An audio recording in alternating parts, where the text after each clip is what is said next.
Solitaire Ergo Figaro, c'est un peu mon premier amour et j'y retourne dès que je peux.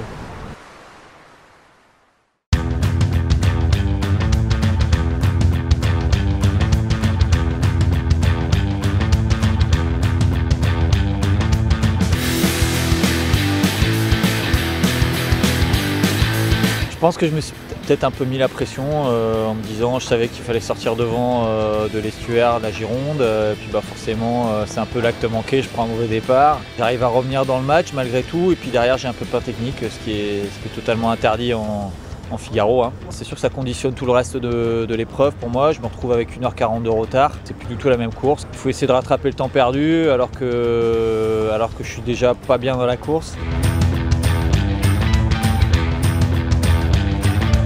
La Solitaire, étape 2, pas beaucoup de vent, mais ça avance. Allez, on gagne des places et jusqu'au bout. Ouais, je savais que ça serait dur, mais je suis servi.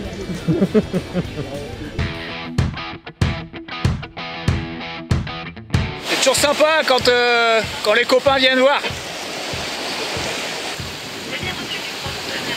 Trop cool.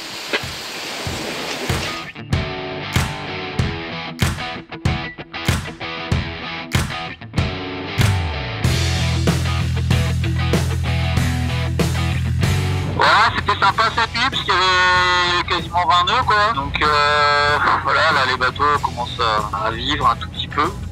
À mesure que l'épreuve avançait, je trouvais que j'étais plus dans le rythme. Donc voilà, c'est le côté positif. J'étais toujours en train d'encaisser mon Vendée Globe. En même temps, j'étais en train de redevenir un filariste, c'est-à-dire d'arriver à avoir un meilleur rythme, d'arriver à se faire mal, d'arriver à avoir faim, d'avoir envie de bouffer les autres.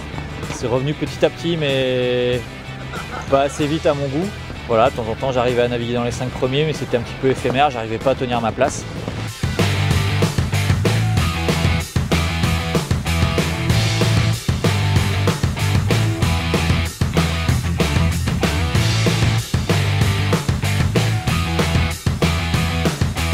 Il va falloir encaisser cette 13e place et rebondir derrière, mais ça je sais faire.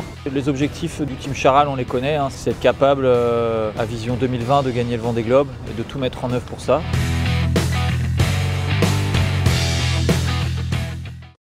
Charal!